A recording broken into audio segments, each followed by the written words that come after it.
Hello everyone, welcome to my YouTube channel biology study. I am Meena Chaudhary. हमारा chapter चल रहा था एनवायरमेंटल इश्यूज, जिसके अंदर हमने 9 पार्ट्स कंप्लीट कर लिए थे। एंड लास्ट वीडियो में हमने ओजोन डेप्लीशन देखा था। एंड आज हम स्टार्ट करेंगे डिफॉरेस्टेशन, जो कि एक लास्ट पार्ट है इस चैप्टर का। ठीक है, उसके बाद आज हमारा चैप्टर कंप्लीट हो जाएगा। एंड साथ ही हमारी जो ये क्लास 12th बायोलॉजी की बुक है, ये भी कंप्लीट हो जाएगी। ठीक है, तो स्टार्ट करते हैं डिफॉरेस्टेशन। डिफॉरेस्टेशन क्या होता है? पेड़ों की कटाई, जंगल वगैरह का कट जाना, इसको हम लोग बोलते हैं deforestation. Deforestation is the conversion of forested areas to non forested ones. ठीक है, तो डिफॉरेस्टेशन क्या होता है? जो फॉरेस्टेड एरियाज थे उनका नॉन फॉरेस्टेड बन जाना। मतलब कि पहले क्या थे, बहुत से जंगल थे, बहुत से पेड़ थे, लेकिन अब उनको काटने के बाद क्या बचा है? वो नॉन फॉरेस्टेड एरिया बचा है। ठीक है, according to an estimate almost 40% forest have been lost in the tropics compare to only 1% in the temperate region. तो ये जो डिफॉरेस्टेशन हुआ है, इसका एस्टिमेट निकाल के देखा है तो 40% जो फॉरेस्ट है ना, वो लॉस्ट हो गए। कहाँ पे? ट्रॉपिक्स में। एंड इसके कंपेयर में सिर्फ 1% जो फॉरेस्ट हैं वो लॉस्ट हुए हैं टेम्परेट रीजन में। तो ये तो हमने लास्ट वीडियोस में भी देख चुका है कि जो टेम्परेट एंड ट्रॉपिकल फॉरेस्ट जो रीजन्स होते हैं वो कौन से होते हैं। जैसे कि हमारा ग्लोब है, तो ये जो पोलर एरियाज होते हैं ना, पोल की साइड, वो तो होते हैं temperate area, temperate region. And जो बीच वाला एरिया होता है, जहाँ पे हमारा इंडिया भी आता है, ये होता है ट्रॉपिक रीजन। तो ये जो ट्रॉपिक रीजन है, यहाँ पे 40% जो फॉरेस्ट है वो खत्म हो चुके हैं। एंड पोलर रीजन में सिर्फ 1% जो फॉरेस्ट है वो खत्म हुए हैं। ठीक है, तो आप देख सकते हैं कि कितना बड़ा अमाउंट जो है वो खत्म हुआ है। ठीक है, फॉरेस्ट का। The present scenario of deforestation is particularly grim in India. तो क्या मतलब है कि जो प्रेजेंट सिनेरियो है उसमें क्या है, डिफॉरेस्टेशन बहुत अमाउंट में बढ़ चुका है हमारे इंडिया में। At the beginning of the 20th century, forest covered about 30% of the land of India, but by the end of century, it shrunk to 19.4%, whereas the National Forest Policy 1988 of India has recommended 33% of forest cover the plains and 67% of the hills. तो जो 20वीं सदी की शुरुआत में जो forest cover कर रहे थे ना लैंड एरिया, वो कितना था? 30%। ठीक है, जो हमारे इंडिया में 30% जो लैंड था उस पे क्या थे? फॉरेस्ट थे। लेकिन अब वो जब ये सेंचुरी खत्म होने पे आई है, तो एंड में क्या हुआ है, ये श्रंक मतलब कि सिकुड़ के कितना रह गया है? 19.4% ये फॉरेस्ट एरिया रह गया हमारी इंडिया में। तो जब ये नेशनल फॉरेस्ट पॉलिसी आई 1988 की इस इंडिया में, तो इन्होंने क्या रिकमेंड किया कि जो फॉरेस्ट हैं वो 33% जो लैंड एरिया है वो कवर करने चाहिए प्लेन्स में, एंड 67% कितने होने चाहिए? हिल्स में। ठीक है, यानी कि टोटल 100% में से जो प्लेन्स हैं वहाँ पे कितना फॉरेस्ट होना चाहिए? 33%। एंड जो हिल्स एरिया है, पहाड़ी एरिया है, वहाँ पे कितने होने चाहिए? 67% ऑफ जो फॉरेस्ट है वो होने चाहिए। ठीक है, तो ये किसने रिकमेंड किया था? नेशनल फॉरेस्ट पॉलिसी ने। ठीक है, तो इन्होंने बताया था कि इतने एरिया में जो फॉरेस्ट है वो होने चाहिए। How does deforestation occur? जो डिफॉरेस्टेशन है वो कैसे होता है? A number of humans activities contribute to it. ठीक है, तो इसके लिए भी क्या है? ये ह्यूमन एक्टिविटीज रिस्पॉन्सिबल है। ठीक है, one of the major reason is the conversion of forest to agricultural land so as to feed the growing human population. तो इसमें भी एक बड़ा रीज़न क्या है, ये जो डिफॉरेस्टेशन है इसका, इनमें क्या हुआ, जो फॉरेस्ट है उनको कन्वर्ट कर दिया एग्रीकल्चरल लैंड में। और वो किस लिए किया? जो ह्यूमन पॉपुलेशन है जो बढ़ रही है तेजी से, उसकी जो भूख है, जो कमी है, उसको पूरा करने के लिए। ठीक है, उनकी फीड के लिए जो ये फॉरेस्ट है उनको एग्रीकल्चर लैंड में कन्वर्ट कर दिया। क्योंकि क्या होता है, जैसे ही जो ग्रोथ है, पॉपुलेशन है वो बढ़ती जा रही है, तो जाहिर सी बात है कि उनकी जो डिमांड है, नीड्स है, वो भी बढ़ रही हैं। तो इसीलिए जो खाना है वो भी चाहिए सबको। ठीक है, तो इसीलिए अब वो खाने के लिए हमें क्या करना है? खेती करनी पड़ती है। इसलिए हम लोग क्या करते हैं, जो फॉरेस्ट है उनको एग्रीकल्चर लैंड में कन्वर्ट कर देते हैं। तो ये किसकी वजह से हुआ? ह्यूमन एक्टिविटीज़ की वजह से। Trees are except for timber, firewood, cattle ranching and for the several other purposes. और जो ट्रीज हैं उनको कट किया किसके लिए, टिम्बर के लिए। टिम्बर किस लिए यूज होता है, जो फर्नीचर वगैरह बनाने के लिए, ठीक है, वो टिम्बर यूज किया जाता है। फायरवुड के लिए जो फॉरेस्ट है उनको कट किया जाता है। कैटल रेंचिंग मतलब जो पशुपालन होते हैं ना उसके लिए, क्योंकि जो पशु हैं उनको पालना है, कैटल्स को पालना है, तो इसके लिए भी इन्होंने बाड़ा वगैरह चाहिए होता है ना, तो इसलिए वो जो फॉरेस्ट वगैरह है उनको कट करके वहाँ पे वो पशुपालन के लिए फार्म बना दिया जाता है, ठीक है। तो इसलिए जो फॉरेस्ट हैं वो कट डाउन किए जा रहे थे। Slash and burn agriculture, commonly called as jhum cultivation in northeastern state of India, has also contributed to deforestation. तो नॉर्थ ईस्ट स्टेट में क्या हुआ था इंडिया के कि जो स्लैश एंड बर्न एग्रीकल्चर है वो की जा रही थी, जिसको हम लोग बोलते हैं झूम कल्टीवेशन, ठीक है। तो ये भी एक मेजर कारण था डिफॉरेस्टेशन का, क्योंकि झूम कल्टीवेशन में क्या होता है, फॉरेस्ट वगैरह को कट डाउन कर दिया जाता है, फिर उनका जो बचा हुआ होता है, जो पेड़ है, जड़ जो कुछ बचा है उसको जला दिया जाता है, बर्न कर दिया जाता है, ठीक है। उसके बाद उसका जो स्लैश जो राख बचती है ना, जिसको हम लोग ऐश बोलते हैं, उसको यूज किया जाता है एज अ फर्टिलाइजर, ठीक है। तो इस तरह ये जो झूम कल्टीवेशन है ये भी डिफॉरेस्टेशन का बहुत बड़ा कारण था, कंट्रीब्यूट कर रहा था। And in slash and burn agriculture the farmers cut down the trees of the forest and burn the plains remain. तो इसमें क्या कर रहे थे फार्मर्स, जो ट्रीज हैं, फॉरेस्ट है, उनको कट डाउन कर रहे थे और फिर जो उनका बचा हुआ रिमेन्स था उसको बर्न कर रहे थे। And the ash is used as fertilizer and the land is then used for farming or cattle grazing. उसके बाद जो ऐश था, जो राख है, उसको एज अ फर्टिलाइजर यूज कर रहे थे, और जो ये लैंड है उसको यूज कर रहे थे हम फार्मिंग में, और जो कैटल ग्रेजिंग है, ठीक है, पशुओं को चराने के लिए। After cultivation, the area is left for several years so as to allow its recovery. उसके बाद क्या करते थे, जैसे ही उन्होंने फसल की कटाई कर दी उसके बाद जो एरिया उसको ऐसे ही छोड़ देते थे ये लोग बहुत सालों तक, ठीक है। जिससे क्या होता है, जैसे जब हम लोग फसल वगैरह उगाते हैं तो जो हमारी प्लांट्स होते हैं वो न्यूट्रिशन लेते हैं ना सॉइल से, ठीक है। जैसे कि ये प्लांट्स हैं, ठीक है, ये प्लांट की जड़ हैं, अब यहाँ सॉइल में क्या है, न्यूट्रिशन है, तो ये जड़ क्या कर रही है, न्यूट्रिशन ले रही है, प्लांट्स को दे रही हैं। तो इससे क्या हो रहा था, ये जो लैंड है, सॉइल है, इसमें न्यूट्रिशन की कमी हो रही थी। तो अब जो क्या होता है, कल्टीवेशन हो जाता है, जब फसल वगैरह कट जाती है तो ये क्या कर रहे थे, इसके बाद ये जो एरिया था, लैंड एरिया, इसको बहुत सालों तक ऐसे ही छोड़ देते थे ताकि जो ये लैंड है ये रिकवर कर ले, ताकि इसमें क्या हो जाए, जो लैंड की न्यूट्रिशन की कमी थी ना उसको दोबारा से रिकवर कर लें, ठीक है। तो इसीलिए टाइम गैप दे दिया जाता था। The farmers then move on other areas and repeat this process. फिर क्या करते थे, इसको छोड़ के, इस लैंड एरिया को ऐसे ही छोड़ के जो फार्मर्स थे वो न्यू प्लेस पे जाते थे और वहाँ पे अदर एरियाज में भी ऐसे ही करते थे, ठीक है। इसी प्रोसेस को पहले कल्टीवेशन करके फिर उसको वापस से छोड़ के दूसरी जगह चले जाते, तो ये प्रोसेस वो रिपीट करते रहते थे। In earlier days, when jhum cultivation was in prevalence, enough time gap was given so that the land recovered from the effect of cultivation.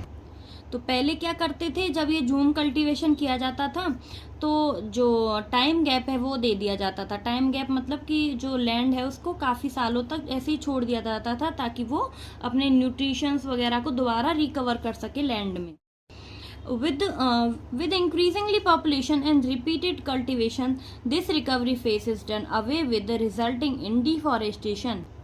लेकिन अब क्या हुआ, ये जो पॉपुलेशन है ये बढ़ी, ठीक है। पॉपुलेशन बढ़ने की वजह से क्या हुआ, रिपीटेड कल्टीवेशन होने लगा, तो ये जो रिकवरी फेज दिया जाता था, ये जो टाइम गैप दिया जाता था बीच में, इसको कम कर दिया गया, ठीक है। पहले क्या करते थे, लैंड की न्यूट्रिशन की कमी को दोबारा से रिकवर करने के लिए क्या करते थे, टाइम गैप दे देते थे, ठीक है। इससे क्या होता था, जो सॉइल या फिर लैंड की फर्टिलिटी है वो रिकवर हो जाती थी। लेकिन अब क्या हुआ, जैसे ही पॉपुलेशन बढ़ी तो इससे डिमांड नीड्स बढ़ी, ठीक है। पॉपुलेशन बढ़ने की वजह से क्या है, उनको जल्दी जल्दी खाना चाहिए था, तो इसीलिए जो रिकवरी फेज था ना, टाइम गैप, इसको कम कर दिया गया, ठीक है। तो इससे क्या होता है, अब जैसे ही इसको कम कर दिया गया तो दोबारा से वो खेती थोड़ा जल्दी जल्दी करने लगे, कम टाइम गैप में करने लगे, तो इसी की वजह से क्या हुआ, डिफॉरेस्टेशन होने लगा, ठीक है। What are the consequences of deforestation? One of the major effects is enhanced carbon dioxide concentration in the atmosphere because trees that could hold a lot of carbon in their biomass are lost with deforestation. तो अब इसके क्या क्या effect हुए deforestation के? सबसे बड़ा जो इफेक्ट था वो क्या था? कार्बन डाइऑक्साइड जो गैस थी ना, उसका कंसंट्रेशन बढ़ गया एटमॉस्फेयर में। क्यों? क्योंकि जो ट्रीज थे वो कट होने लग गए। अब जो ट्रीज थे वो क्या करते हैं? होल्ड करके रखते हैं कार्बन को। जैसे ये क्या है? ट्रीज हैं, ठीक है। तो जो ये पेड़ हैं, पेड़ों की जो बायोमास है उसमें क्या होती है? कार्बन होती है, ठीक है। तो ये जो कार्बन है इसका अमाउंट क्या होता है? ज्यादा रहता है। तो जैसे ही डिफॉरेस्टेशन हुआ तो उसकी वजह से क्या हो गया? जो कार्बन थी ना वो ना CO2 की फॉर्म में आके एटमॉस्फेयर में आ गई, ठीक है। तो यहाँ से अब जो पेड़ों के बायोमास में कार्बन प्रेजेंट थी, जो कार्बन को होल्ड किया हुआ था इन पेड़ों ने, वो कहाँ पे चली गई? अब CO2 की फॉर्म में एटमॉस्फेयर में चली गई, ठीक है। तो अब ये जो एटमॉस्फेयर में CO2 है, कार्बन डाइऑक्साइड है, उसको तो पेड़ ही लेते हैं ना। और अब क्या हो चुका है? पेड़ कट गए, डिफॉरेस्टेशन हो चुका है, तो ये पेड़ भी क्या है? CO2 को नहीं ले पा रहे हैं। तो इसीलिए एटमॉस्फेयर में CO2 का कंसंट्रेशन बढ़ गया है, ठीक है। Deforestation also causes loss of biodiversity due to habitat destruction. और डिफॉरेस्टेशन की वजह से और क्या क्या हुआ है? बायोडाइवर्सिटी का लॉस हुआ है, क्योंकि जो बायोडाइवर्सिटी है, जो एनिमल्स हैं जो जंगलों में रहते थे, उनको हैबिटेट की कमी हो गई, क्योंकि उनके हैबिटेट उजड़ गए ना डिफॉरेस्टेशन की वजह से। Disturb hydrological cycle causes soil erosion and may leads to desertification in extreme cases. और क्या हुआ? जो पेड़ थे, पेड़ क्या करते हैं? जो पेड़ की जड़ें होती है ना, ये सॉइल को पकड़े रहती हैं, अपने आसपास की जो सॉइल होती है उसको पकड़ के रखती हैं, होल्ड करके रखती हैं। तो अब जब ये पेड़ खत्म हो गए, पेड़ ही कट गए, तो ये जो होल्ड करके रखती थी सॉइल को, वो भी अब लूज होगी। इसकी वजह से क्या होगा? सॉइल इरोशन होगा, ठीक है। सॉइल है वो बह जाएगी। And reforestation is the process of restoring a forest that once existed but was removed at some point of time in the past. तो अब क्या किया जा रहा है? रिफॉरेस्टेशन प्रोसेस, यानी कि जो फॉरेस्ट है ना उनको रिस्टोर किया जा रहा है। यानी कि जो जंगल पहले कभी रहते थे, यानी कि जो जंगल पहले कभी रहा होगा उसको फिर से, यानी कि दोबारा से रिस्टोर करना है। यानी कि वहाँ पे फिर से प्लांट्स का उगना या फिर जो जंगल है उनका दोबारा बनना, उसको हम लोग बोलते हैं रिफॉरेस्टेशन, ठीक है। जो पहले प्रेजेंट थे लेकिन वो किसी कंडीशन की वजह से, किसी नेचुरल कैलामिटीज की वजह से खत्म हो गए थे, उनको दोबारा रिस्टोर करना, उसको हम लोग बोलते हैं रिफॉरेस्टेशन। रिफॉरेस्टेशन में occurs naturally in a deforested area, ठीक है। रिफॉरेस्टेशन कहाँ पे होता है? नेचुरली जो डिफॉरेस्टेड एरिया है, जहाँ पे जो फॉरेस्ट वगैरह हैं वो अपने आप पहले गायब हो गए, तो उनको नेचुरली दोबारा से पेड़ उगने को हम लोग क्या बोल रहे हैं? Reforestation. However we can speed it up by the planting trees with due to concentration to biodiversity that earlier existed in that area। तो ये जो रिफॉरेस्टेशन प्रोसेस है इसको हम लोग स्पीड दे सकते हैं। वो कैसे? हम जो ट्रीज हैं उनकी प्लांटिंग करके, यानी कि नए पेड़ उगा के, ठीक है। जिससे क्या होगा? जो बायोडाइवर्सिटी उसको थोड़ी हेल्प मिलेगी और नेचुरली जो रिफॉरेस्टेशन हो रहा था उसको भी स्पीड मिलेगी, ठीक है। तो ये रिफॉरेस्टेशन क्या होता है कि जो पहले से ही कोई प्लेस पे फॉरेस्ट रहे होंगे ना, उसी जगह पे दोबारा से ट्रीज का उगना, फॉरेस्ट का बनना, उसको हम लोग बोलते हैं रिफॉरेस्टेशन। और एक और टर्म होती है जिसको हम लोग बोलते हैं एफॉरेस्टेशन, ठीक है। एफॉरेस्टेशन में क्या होता है कि न्यू एरिया में, कोई न्यू प्लेस पे जो प्लांटिंग है उसको करने को हम लोग बोलते हैं एफॉरेस्टेशन, यानी कि जो जंगल बन रहे हैं वो नई जगह पे बन रहे हैं, ठीक है। रिफॉरेस्टेशन में वो पुराने जो जंगल थे उसी जगह पे दोबारा से जो फॉरेस्ट है उनको हम लोग रिस्टोर कर रहे हैं। एफॉरेस्टेशन में जो न्यू प्लेसेस हैं वहाँ पे जो फॉरेस्ट है उसका बनना हम लोग बोलते हैं उसको एफॉरेस्टेशन। तो अब हम पढ़ेंगे next case study of peoples participation in conservation of forest, जिसमें क्या हुआ? लोगों ने अपना पार्टिसिपेशन दिया फॉरेस्ट को कंजर्व करने के लिए, फॉरेस्ट को बचाने के लिए। बहुत ही इंटरेस्टिंग स्टोरीज हैं, वो हम आगे पढ़ते हैं। Peoples participation has a long history in India, ठीक है। हमारी जो हिस्ट्री है इंडिया की उसमें हमें पहले से ही पता है, बहुत से जो लोग हैं उन्होंने इस चीज़ में पार्टिसिपेट किया था, जो प्लांट हैं उनको बचाने के लिए।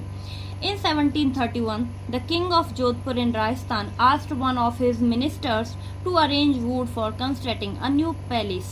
तो जोधपुर के जो राजा थे उन्होंने क्या किया था, जोधपुर कहाँ पे पड़ता है, राजस्थान में, ठीक है।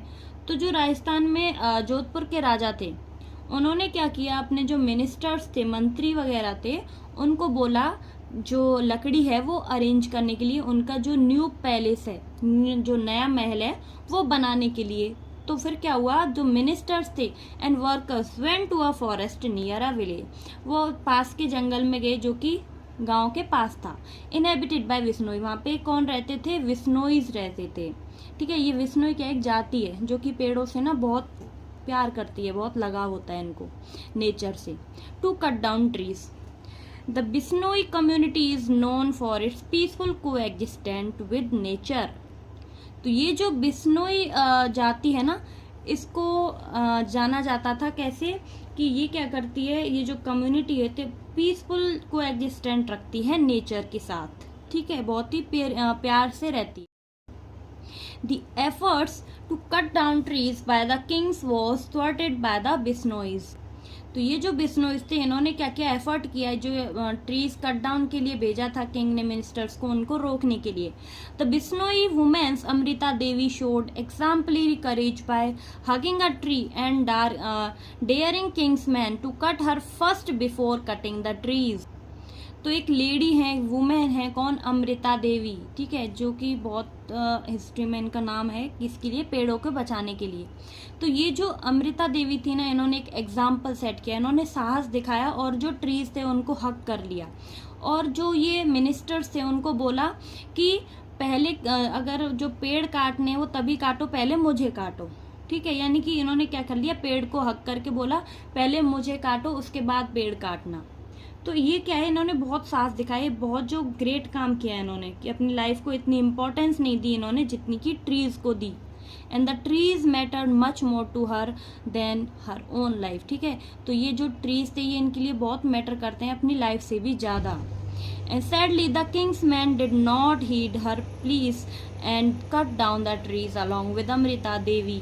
लेकिन जो ये किंग्स के जो आदमी थे राजा के, उन्होंने ये चीज़ को नहीं देखा और उन्होंने बेरहम से वो जो अमृता देवी थी उनको भी कट कर दिया ट्रीज के साथ ही। And her 3 daughters and hundreds of other Bishnois followed her.